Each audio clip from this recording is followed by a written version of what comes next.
Палящее солнце, пыль столбом и шум работающей сельхозтехники. В крестьянско-фермерском хозяйстве Хашагульгова хлеборобы Ингушетии приступили к первой жатве озимого ячменя.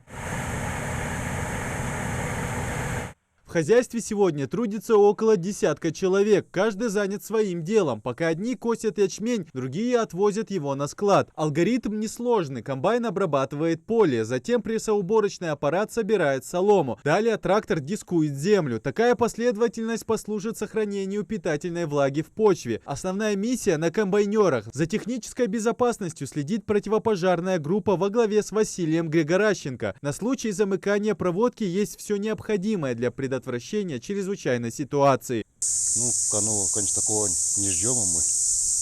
Надо. Были случаи? Когда вот работал раньше, вот в Красной Армии, в колхозе, знаешь, это батырку и у меня комбайн лично загорелся. В лесе все есть рядом. Поле спасешь, и комбайн спасешь. Бывает, такие случаи не успевает убегать с полей. Это ж как порох, все сухо, правильно же. КФХ Хашагульгов – это 650 гектаров, отведенных под озимые культуры – ячмень, пшеницу и расп. Первым начали жатву ячменя. Главный агроном Эриш Газиев поясняет, влажность зерна достигла 14%, что говорит о зрелости культуры. В этом году ее собирать начали раньше обычного, а все благодаря благоприятным погодным условиям. Там холоден, уборки, комбайн, болбешил, одновременно солому присылать. Поле Охондина, вот она сила хайшаири да духсасахан. Кана уже на рапс 200 шибаат кай гектар рапс кадаин зимой. Тахадар мухчак мобер вечером уже с рапс уборки дала действу.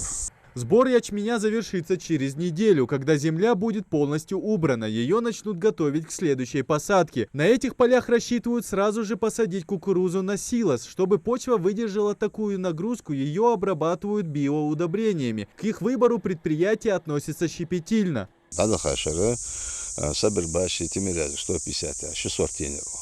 Ухшера, один, уже новые сорты, анализ земли провести, анализ айдахика, подходить даже в регион, 17 дней до ухшера.